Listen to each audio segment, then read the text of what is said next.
And watch the Ravens. Here come the Philadelphia Eagles on short rest this week. This guy has been chasing the Eagles around for 31, almost 32 years now, up there in New Jersey, across the river. All things Eagles at NJ.com. He writes books on the Eagles, including Game Changers, and he's one of our frequent visitors here to talk all things Eagles. And our pal, Jim Schwartz. We welcome Mark Eckel back onto the program. You can follow his journey at Mark Eckel. That's ECKELOH out on Twitter. Mark, I got to tell you, first off, welcome back. How's life in Philadelphia? It can't be better. Oh, yeah, I know. It's always great up there. I drive through every month or two. Right? Yeah, I mean, nothing changes. No one's ever friendly. But the football team has been more competitive than this. I had you on, I want to say it was in the summer at some point, and you were really down on the Eagles. You said they're not going to be a playoff team. Yeah, you carried on that they wouldn't be any good, and then they got off to the start they did. You must have been shocked by that, but in the end, you were right, Mark. Yeah, thank you. No, I wasn't shocked because it's the way the schedule. They beat the Browns and the Bears the first two games. All right. Well, if they played the Browns and Bears the next 2 weeks, they'd probably still beat the Browns and the Bears. But the game that had everybody up in arms and going crazy and raising everybody's expectations was when they beat the Steelers. And so you've been around as long as I have. You know what's going. Every year is a game that just doesn't make sense. That was the game that didn't make sense. If the Eagles and Steelers played again, it wouldn't be 34-3 Eagles. It would. I mean, better chance that it would be 34-3 Steelers. I mean, it was just one of those games. It happened, and they got them off to a 3-0 start. But it was. I actually wrote a story right after that saying this is a mirage. It's not. And people were killing me. I was the bad guy, But 2-8 later, now they're 5-8. They've won they've gone 2-8 since that 3-0 start. And the things I saw that I thought weren't good are coming home now. I mean, they're not that good. It's just not. There's no playmakers on this team. Well, and let's start with the quarterback, right? Because he's the whole thing. He's the whole operation. He's the one they gave the draft. It was such a bizarre offseason all the way around, given the quarterbacks that they had, what they gave up, why they picked this kid. But in the first month, we talk about Dak Prescott and what he's managed to sustain, and all the Romo stuff is back after him now. After a bad performance over the weekend or a subpar performance. In the case of Carson Wentz and what you've seen, is the organization sort of headed in the right direction with Peterson and with this young quarterback? Because we are going to see a different look for the Eagles this week than anything we've seen around here. Wentz will be fine. Wentz has ability that you can see. He has a strong arm. He moves around well in the pocket. For the most part, he makes good decisions. He made great that first month, and that was, if I was startled by anything, it was seeing this rookie for the first month, seeing a rookie quarterback who had barely played in preseason and who had come out of a one. I still call it 1AA, a 1AA school at North Dakota State, and not make any mistakes. The kid played mistake-free football through those first three games. Where when I say mistake-free, I don't just mean not turning the ball over, which he didn't do. He didn't make a bad decision. But I mean, he didn't complete every pass. Nobody ever does that. But I mean, the passes that he didn't complete, he threw it to the right spot. He just might have missed the guy by a little bit, or maybe the guy dropped it, but he was throwing the ball to the right guy at the right time. It was 3 games of I was saying, wow, this kid he's unbelievable. Since then, he's turned the ball over. He's looked more like a rookie the last couple of months than he did that first month. And I think a lot of that, and they've even admitted it, is, defensive coordinators now had things to look at. And they found, and any good defensive coordinator is going to find a flaw in any quarterback, but especially a young quarterback. And now it's up to the Eagles and their coaching staff to, go back at the defense now with something new. And that's what they haven't done. So to answer your question, I'll answer it both ways. I think the Eagles have found their quarterback of the future. There's no doubt. I'm pretty sure this guy's going to be here for a long time, and he's going to be. I'm not ready to say great, because I don't want to put that on a kid after 1 year. But I think he's going to at least be good. Is Doug Peterson and his staff going to be here forever? I don't know. I'm not crazy about this coaching staff even a little bit. Doug's a great guy. One of the nicest guys I've ever been around. I don't know if he's the coach that's going to take the Eagles to where they want to go. Well, this goes back to the ownership there, right? And this is a good week to discuss this when the wheels have kind of fallen off. They're not going to be a playoff team. I mean, heck, Dallas is back at the top again, and they look like they have a quarterback that everybody's going to have to contend with. I don't think so much of Cousins, and I know Eli Manning. We've been pushing him out the door for a long time, but at some point, for Wentz to have that quarterback, that is a big part of this thing here, that if he can be mentored and he will be better next year and the next year and the next year, you start to see what a Matt Stafford and a Matt Ryan, despite the fact that Detroit and Atlanta haven't been to the promised land, they still have taken that number one pick. And, half a decade later, they're eating pretty well this year, right? Well, that's the thing, though. Is he going to be Matt Stafford or Matt Ryan, or is he going to be Sam Bradford? Sam Bradford was Rookie of the Year as a rookie, and, it's funny, if you look at Sam Bradford, and it's funny because he was the guy the Eagles traded to make room for Wentz. But if you look at Sam Bradford's rookie year with the Rams and compare it to Carson Wentz's rookie year with the Eagles, very, very similar. The numbers are it's eerie how identical the numbers are. And as we know, Sam Bradford's career has gone nowhere. I mean, granted, he had two major injuries that didn't help him, but he, it's not been so you don't know. You don't know what you have. But you were okay with them running him off, right? In retrospect, all they gave up to get this kid. Pick? Oh my God! Yeah, I didn't mind. I still can't believe that they found a team that was willing to give him a first round. Well, desperate times called for desperate measures, right? I mean, Bridgewater gets hurt out in Minnesota. Clearly, they looked at that as an opportunity in Philadelphia, right? Howie. The Eagles jumped on it. Yeah, I mean, I don't know what the Vikings were thinking about. I mean, how'd that work out for the Vikings? They gave up a first-round pick to go to be 500 for Sam Bradford. Well, in the case of Wentz and getting this thing together, what are we going to see this week? Where are the Eagles now other than, they're 2-8? Did they look the part of a bad football team that if the season started over again now, they would be that 3-13 or 4-12 kind of team? Yeah, well, they'd be if they are what they are. I mean, they're not the worst team. They would still beat the Browns, and they would still beat the Bears, and they would beat the 49ers, and they'd probably beat the Rams. They're not going to beat a good team, and that's what they haven't done. They'll be I think they'll compete with the Ravens for the most part, but they're not going to beat the Ravens. Their offense is they have no big play up. I did a story last week on their number of big plays of 20 yards or more are the lowest they've been in years. And they don't really have that big strike capability that every team kind of needs just to keep a defense honest every once and again. They're going to try to move it down the field piece by piece, and they've done that for them. I mean, they've had some impressive, play 80-yard drives that eat up 8 minutes off the clock. That's what they do, and if they can do that, that's how they stay in the game. The tight end Zach Ertz is having a decent year. He had a big game against the Redskins. He'll catch the ball, but again, he's not a big play threat. He's catch a 6-8 yard pass kind of guy. Jordan Matthews is having a decent year. Again, on a real good team, he's a great slot receiver for you. With the Eagles, he plays in the slot, but he's their number one option. And again, he's not a big play. He leads the team in big plays with 13 plays with 20 yards or more. But again, he's not going to scare a defense. The running game has been okay, not terrible, but okay. Ryan Matthews, when he's healthy, has been, he's Ryan Matthews. He does what he does. They lost the rookie who had shown some signs, Wendell Smallwood, their 5th-round pick out of West Virginia. He's out for the year now. They put him on injury reserve with a knee injury. They brought up this Byron Maxwell from the practice squad.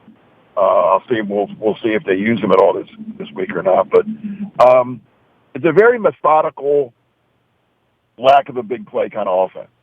He is Mark Eckel. He's been covering the Philadelphia Eagles for 31 years now at NJ.com. You can also follow his journey out on Twitter, and thousands do, at Mark Eckel. That's ECKEL08.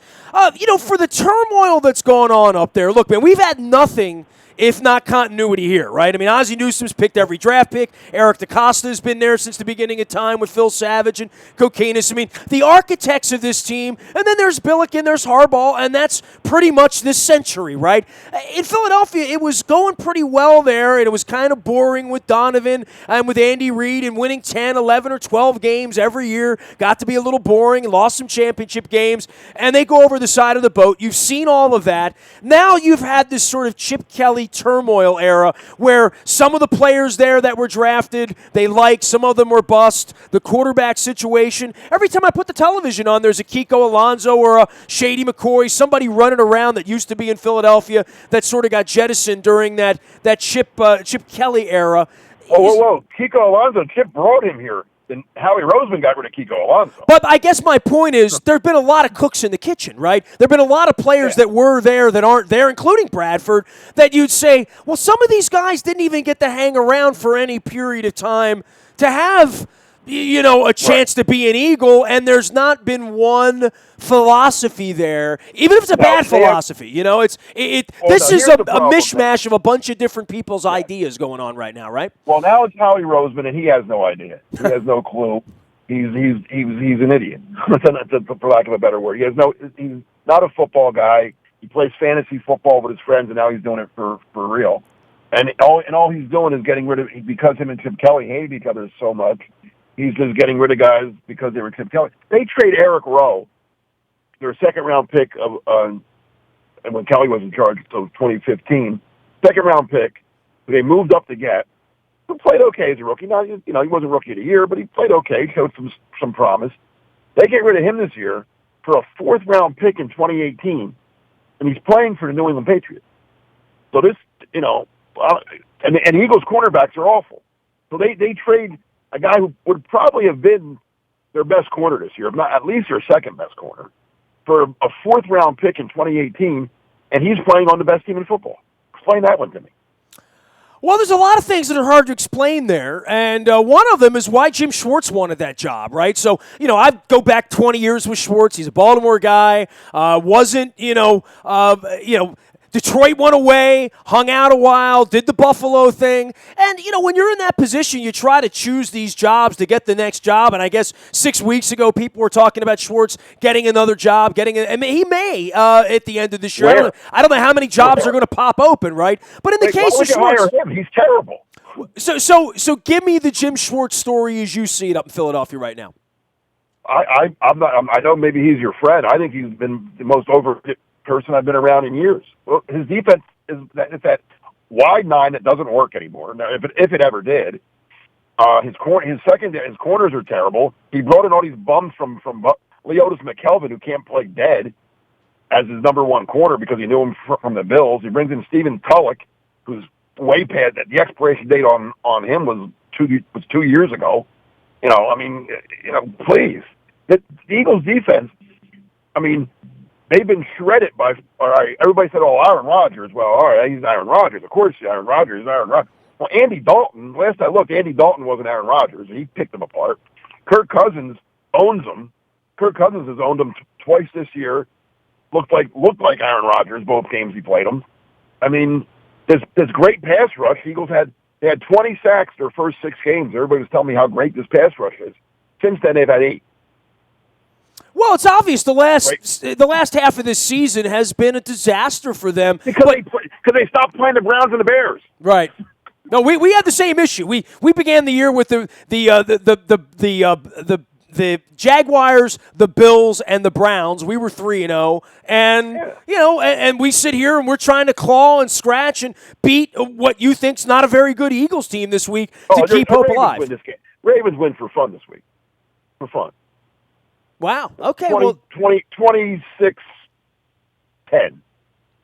Tell me about your. Flacco's going to pick him apart. I guarantee you. Flacco will have a big game this week. Well, it's Flacco's homecoming too, right? So, or the other way around. They're coming down here, but this is the team he only sees every 4 years, and he Right. lives in the shadow, 5 miles away from the facility up there. I'm sure he grew up rooting for he's probably an Eagle fan growing up. You know what? He says he really wasn't. He says Okay. he says he was never a diehard, he loves sports and still loves sports. He'll sit and talk baseball with me. He'll talk about the Phillies with me, but he's not Okay. like a Phillies hat in the Diehard. closet kind of kid. Okay. He wasn't that kind of guy, which I found to be shocking, But that's a team.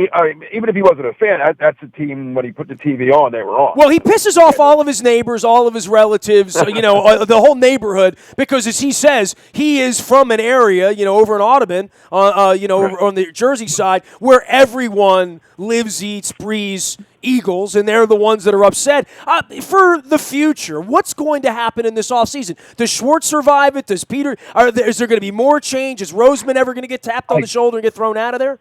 Oh God, no! Roseman is there for life. I don't. I mean, everybody keeps asking about Peterson. What? I don't. Gun to my head right today, I say no. They all get a second chance. But you don't think they're going to win again, right? The next 3 weeks, right? Oh God, no. No, their chance to win was beating the Redskins last week, and they had a good chance. They got to the 14-yard line and sack, fumble, game over. But I don't see them going to Baltimore and winning. I don't see them beating the Giants in a game the Giants are going to need.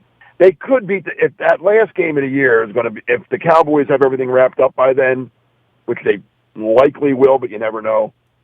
Then they could win that because the Cowboys might play a bunch of backups. I don't know what's going to happen there, but for Peterson to get fired, I don't think any team wants 3 head coaches in 3 years, right? You don't want to go through that. So no, I don't think he'll get fired. I think you have to. I think he deserves.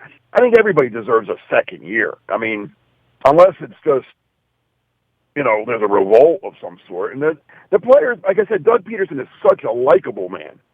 I mean, believe me, I'm the kind of guy I don't want to be friends with the coach because I'm going to have to criticize him. And I won't say Peterson and I are friends, but he's very, very he's just a nice man. I'd love to have him as a neighbor. I really would. Well, you'd love to have him as your football coach if you were the owner and you could get along with him, which clearly was a big, big problem, especially around the holiday time. When Chip Kelly couldn't throw a holiday party and get it right up there, right? Yeah, Chip and Doug are very different. I don't see this staff ever. And here's why you would if they were to get rid of Doug Peterson, it would be that Laurie, Roseman, whoever decided that he is not. It's the Eagles' next 5 years are all about Carson Wentz. Whether their fate lies in Carson Wentz's right arm. I mean, it's all about that. So if you come to the conclusion that Peterson isn't going to, and his staff isn't going to make Carson Wentz a great quarterback, and that's what he has to be. Wentz can't just be if he's just good, that's not good enough considering all they gave up, right? He has to be great. So if you're convinced that they're not going to make him great, then maybe you do pull the plug. Or maybe you keep Peterson and you bring in a new quarter. I don't know. But it's going to be interesting. It's going to be real interesting. It always is around here. You never. It's never dull. That's why you cover 31 years. Mark Eckel joining us here from NJ.com. You can follow his journey out on Twitter at Mark Eckel, ECKELO8. We have a problem around here where our best player is our kicker, right? And I would look at the Eagles, and when I've seen them play, their best player has been Darren Sproles, right? Which is a sort of a change of pace back. He touches the ball a lot. He catches the ball a lot. He's the one guy when he touches the ball in Philadelphia, I'm like, well, he's got a chance. And he had one call back the other day. That's a fascinating case study that your best player could be a mid-30-something, a bubble screen back, right? That's not a good thing. Darren Sproles at this point of his career should be a nice accessory, not the main course. He should be the appetizer, not the main course. And he may not play this week. He's in protocol for the hit he took last week. So he's 50-50 if he'll even play this week against the Ravens. Fletcher Cox is still a good player. I mean, his numbers aren't what people want them to be with the money that they gave him, but he's the guy that the offense looks at and says, okay, we got to make sure we know where he is, make sure we double team him, don't let him kill us.